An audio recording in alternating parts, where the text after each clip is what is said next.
Bismillahirrahmanirrahim.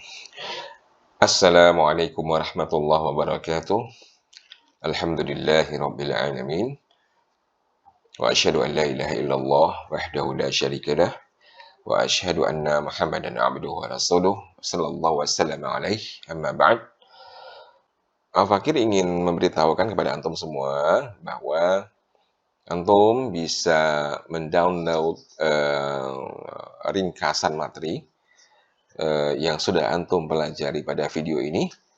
Ringkasannya, link untuk mendownloadnya ada pada deskripsi video. Kemudian antum juga bisa mengklik link soal-soal latihan. Jadi antum bisa mengikuti latihan ya pada link yang sudah kita sediakan di deskripsi juga, agar antum bisa menguji sejauh mana pemahaman yang telah antum dapatkan ketika mempelajari syarah Mukhtasar Jiddan melalui konten ini. Baik, sebelum kita memulai pelajaran ini, silakan antum subscribe channel ini dan nyalakan lonceng notifikasinya agar antum tidak ketinggalan pelajaran-pelajaran berikutnya, dan sebarkan seluas-luasnya agar bermanfaat bagi umat secara luas dan juga bagi Al-Fakir. Mohon doanya juga agar Allah Ta'ala mengampuni dosa-dosa Al-Fakir dan juga kedua orang tua Al-Fakir serta semua guru Al-Fakir. Amin ya Allah ya Rabbal Alamin. Baik, kita akan langsung membacakan matan Muqaddimah Ibnu Ajurrum. Bismillahirrahmanirrahim. Alhamdulillahi Rabbil Alamin. Wassalatu wassalamu ala Rasulillah.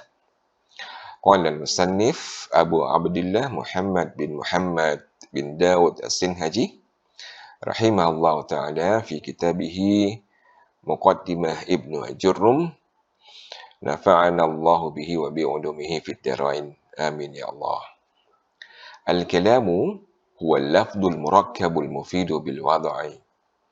Nah, matan ini bisa mungkin antum hafalkan. Cara menghafalkannya adalah dengan membacakan teks ini, al-kalamu huwa al-lafdul murakkabul mufidu bil wad'i, sebanyak 20 sampai 30 kali.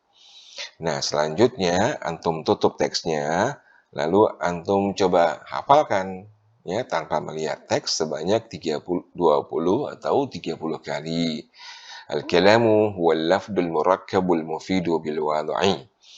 Insyaallah dengan cara begitu antum akan mudah menghafalnya, dan jangan lupa juga tiap hari sisihkan waktu untuk mengulang-ulang hafalan ya, sambil antri, sambil naik kendaraan dan lain sebagainya. Insyaallah juga hafalannya akan lengket ya, dan akan lebih mudah untuk terus memahami penjelasan apa yang dimaksud dengan al-kalamu wal lafdul murakkabul mufidu bil wad'i. Insyaallah. Nah, arti daripada matan ini adalah kalam adalah lafaz yang tersusun yang berfaedah dengan bahasa Arab. Nah, syarahnya adalah qala al-musannif Syekh As-Sayyid Zaini Dahlan Al-Maki Asy-Syafi'i rahimahullah ta'ala fi kitabihi Syarah Mukhtasar Jiddan, nafa'ana Allahu bihi wa bi ulumihi fid darain. Amin ya Allah ya Rabbal Alamin. Al-kalamu huwa al-lafdhu al-murakkabu al-mufidu bil wad'i. Yani anna al-kalama 'inda an-nahwiyyin huwa al-lafdhu ila akhirih. Syekh Sayyid Zaini Dahlan Al-Maki Asy-Syafi'i berkata bahwa yang dimaksud dengan kalam menurut para ulama nahwu adalah lafaz hingga akhirnya. Ya, maksudnya al-kalam tersebut adalah lafaz. Fal-lafdhu huwa as-sautul mustamilu ala ba'd al-huruf al-hijaiyah ka Zaidin. Dan lafaz ini adalah suara yang terdiri dari sebagian huruf hijaiyah. atau suara yang terbentuk dari susunan sebagian huruf hijaiyah. Contohnya bagaimana? Contohnya adalah lafaz zaidun. فإنه صوت اشتمل على فإنه صوت اشتمل على الزاي والياء والدال. Dan zaidun ini adalah lafaz yang tersusun dari huruf zai, huruf ya, dan huruf dal. Nah, jadi lafaz itu adalah suara yang tersusun dari sebagian huruf hijaiyah. فإن لم يشتمل على بعض الحروف كصوت الطبل فلا يسمى لفظا. Nah, jika suara tersebut tidak berasal dari susunan sebagian huruf hijaiyah seperti suara gendang, suara genderang, suara petir, suara angin dan sebagainya, fala yusamma lafdhan. Ya, fala yusamma lafdhan, tidak disebut lafaz. Nah, fakharaja bil lafzi ma kana mufidan wa lam yakun lafdhan kal isyarah wal kitabati wal aqdi wan nusubi fala tusamma kalaman 'inda nuhah. Dan selain itu ada yang tidak termasuk lafaz juga, yakni sesuatu yang memiliki makna tapi bukan suara. Nah, contohnya seperti isyarat, tulisan, simpul, rambu, dan sebagainya. Isyarat ini kan contohnya ketika kita berkomunikasi dengan seseorang menggunakan isyarat jari telunjuk atau isyarat tangan, maka orang tersebut akan memahami maksud kita karena memang isyarat tersebut memiliki makna. Tetapi sebagaimana tulisan, sebagaimana simpul, sebagaimana rambu, isyarat bukanlah lafaz karena walaupun memiliki makna, tetapi dia bukan suara. Maka menurut ahli nahwu yang termasuk hal seperti ini, seperti isyarat, tulisan, simpul, rambu, dan lain sebagainya, bukan kalam dan tidak bisa disebut dengan kalam. Jadi kalam itu adalah lafaz, dan lafaz itu adalah suara yang terbentuk dari susunan sebagian huruf hijaiyah.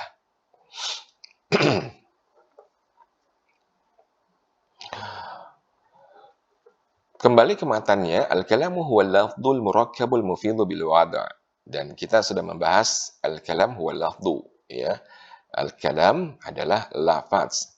Sekarang al-kalamu huwa al-lafdul murakkabu. Kalam tersebut, ya, adalah lafaz sekaligus lafaz yang murakkab. Wal murakkabu ma tarakkaba min kalimataini fa aktsara. Dan yang namanya al-murakkab tersebut maksudnya adalah sesuatu yang tersusun dari dua kata atau lebih. Ya, sesuatu yang tersusun dari dua kata atau lebih. Contohnya, kaqama Zaidun wa Zaidun qa'imun. Seperti kalimat qama Zaidun yang artinya Zaidun berdiri dan Zaidun qa'imun yang juga artinya Zaidun berdiri. Wal mithalul awal fi'lun wa fa'ilun wa kullu fa'ilin marfu'un. Dan contoh pertama ini, qama Zaidun adalah susunan kata ya al-murakkab yang terdiri dari dua kata ya, yakni fi'il, komanya itu adalah fi'il, dan Zaidun. Zaidun itu adalah fa'il. Dan setiap fa'il ini adalah marfu ya. Apa arti marfu ya? Bagaimana pengertiannya? Insyaallah akan antum pelajari pada bab-bab selanjutnya. Kemudian juga wal mithalus tsani mubtada'un wa khabarun wa kullu mubtada'in marfu'un bil ibtida' wa kullu khabarin marfu'un bil mubtada'. Dan contoh kedua, Zaidun qa'imun juga merupakan al-murakkab ya, sesuatu yang tersusun dari dua kata atau lebih.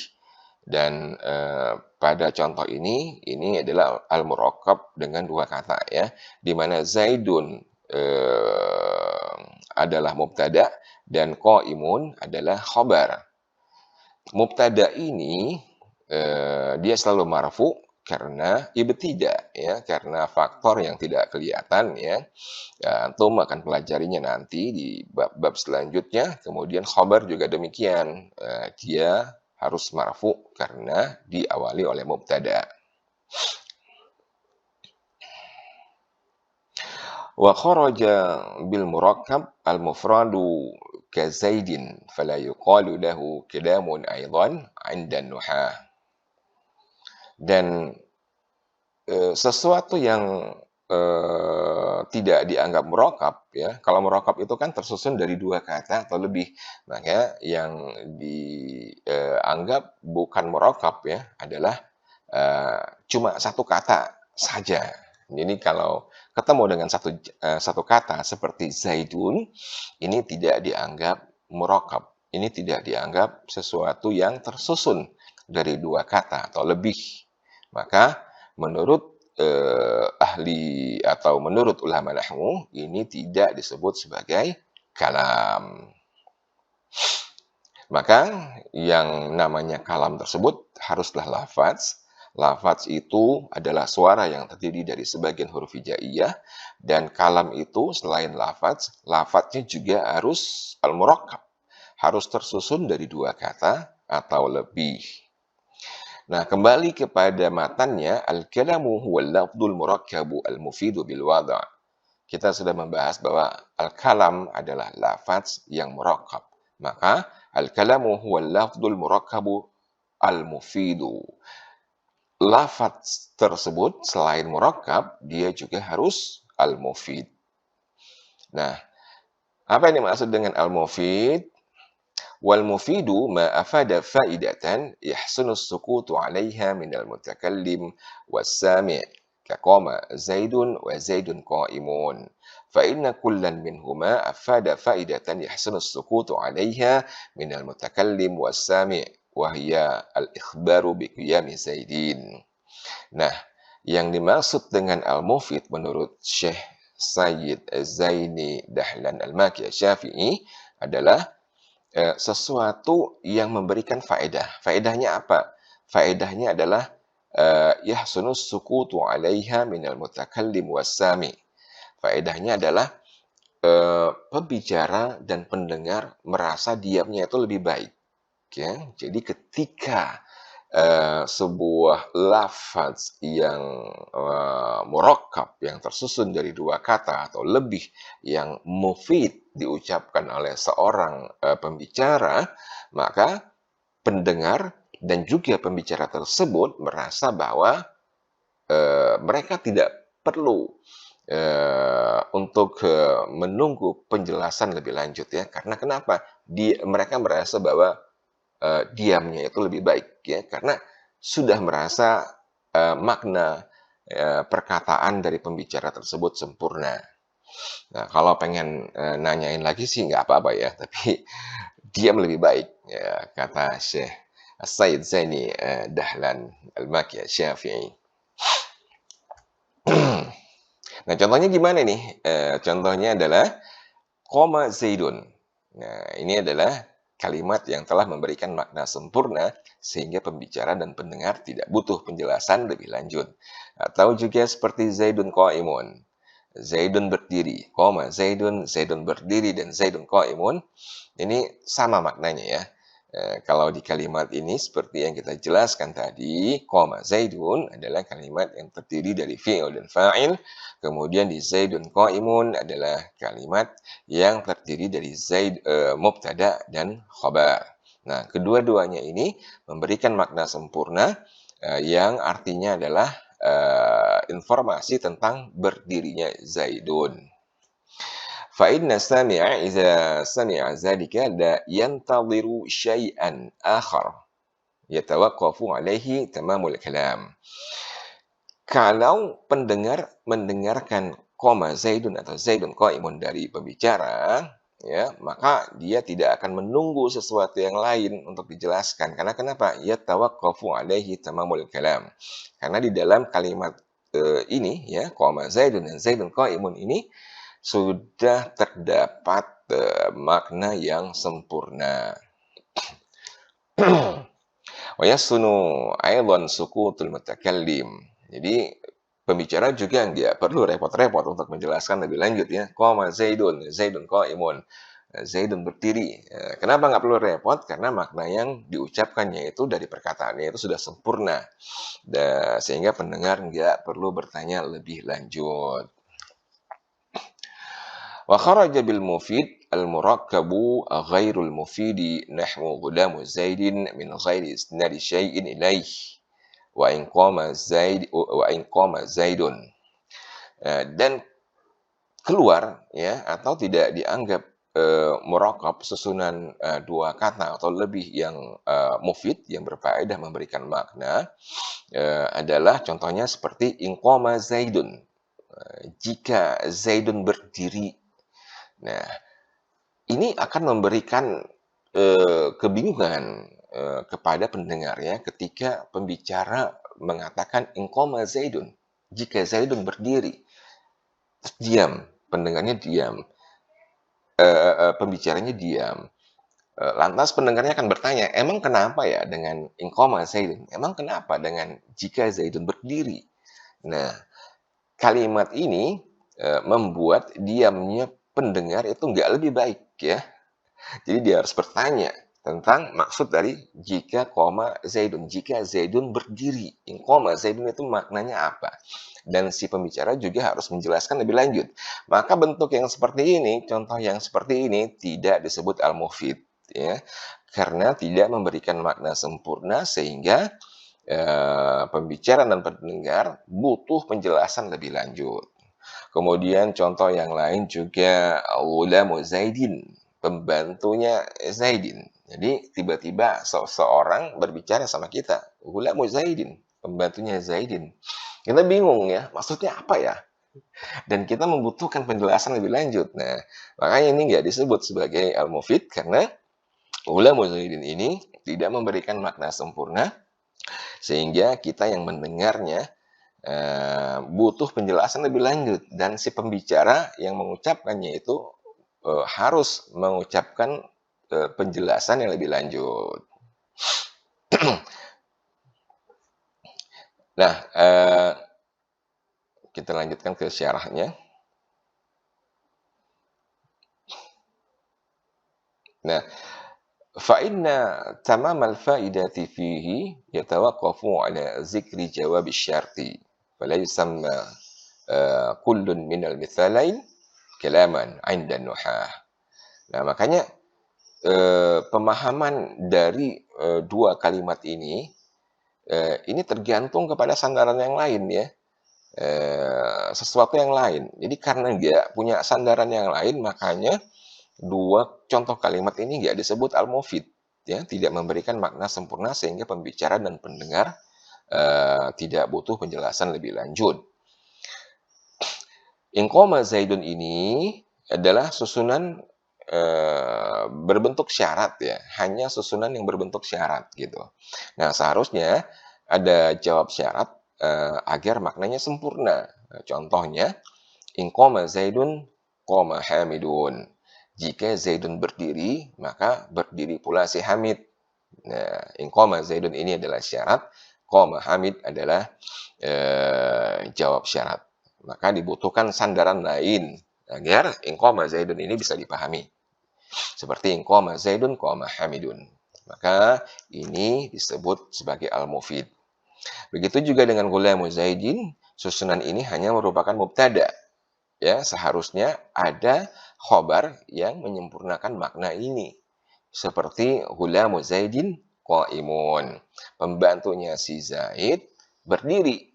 Dan ghulamu Zaidin ini adalah mubtada ya, bisa kita katakan mubtada dan qaimun adalah khobar. Jadi kalau sebuah kalimat murakkab ya yang terdiri dari mubtada dan khabar itu akan memberikan makna sempurna sehingga pembicara dan pendengar tidak butuh penjelasan lebih lanjut. Maka bentuk lafaz yang murakkab ini disebut sebagai al-mufid. Jadi lafaz tersebut harus murakkab ya sekaligus al-mufid Kalau kedua syarat ini terpenuhi dalam sebuah lafaz, maka bisa dikatakan kalam. Akan tetapi, kalam ini nggak cuma lafaz yang murakkab dan al-mufid saja, sebagaimana yang bisa kita, pahami dalam matannya, al-kalamu huwal lafdzul murakkabul mufidu bil wada'. Kalam tersebut adalah lafaz yang murakkab, yang mufid bil wada'i. Nah, apa yang dimaksud dengan wada'i? Wa qawluhu bil wada'i, kata Syekh Sayyid, Syekh As-Sayyid Zaini Dahlan Al-Maki Asy-Syafi'i, beliau berkata, wa qawluhu bil wada'i, artinya, dan perkataan Ibnu Ajurrum dengan bil wada'i, fassarahu ba'dhum bil qasdi. Maka, sebagian ulama nahwu mentafsirkannya sebagai disengaja. Nah, jadi menurut, Syekh Sayyid Zaini Dahlan Al-Maki Asy-Syafi'i, sebagian ulama nahwu mentafsirkan, bil wad'i adalah dengan disengaja, ya, dengan disengaja. Fakharaja ghairul maqsudi ka kalamin naimi was-sahi fala yusamma kalaman 'inda nuhah. Maka lafaz yang diucapkan oleh orang tidur, dan juga orang yang lalai atau orang yang mabuk, tidak bisa disebut sebagai bil wada'i. Jadi tidak bisa disebut sebagai lafaz atau perkataan yang disengaja, sehingga tidak juga bisa disebut sebagai kalam menurut, ulama nahwu. Wa ba'dhum fassarahu bil wada'il arabiyyi fa kharaja kalamul ajami kat turki wal barbar fala yusamma kalaman 'inda nuhah. Maka, tidak, maka sebagian ulama yang lain ya, mentafsirkan, bil wada'i ini sebagai kaidah bahasa Arab ya, sebagai kaidah bahasa Arab atau bahasa Arab itu sendiri. Nah, jadi, yang dimaksud dengan bil wada'i oleh Ibnu Ajurrum ini, sebagian ulama mentafsirkannya sebagai disengaja, dan sebagian ulama nahwu lainnya mentafsirkannya sebagai bahasa Arab. Sehingga tidak termasuk bil wada'i, dengan pengertian tersebut, bahasa orang non-Arab atau bahasa ajam ya, seperti bahasa Turki, bahasa Barbar, atau bahasa Indonesia, bahasa Inggris, dan bahasa lainnya.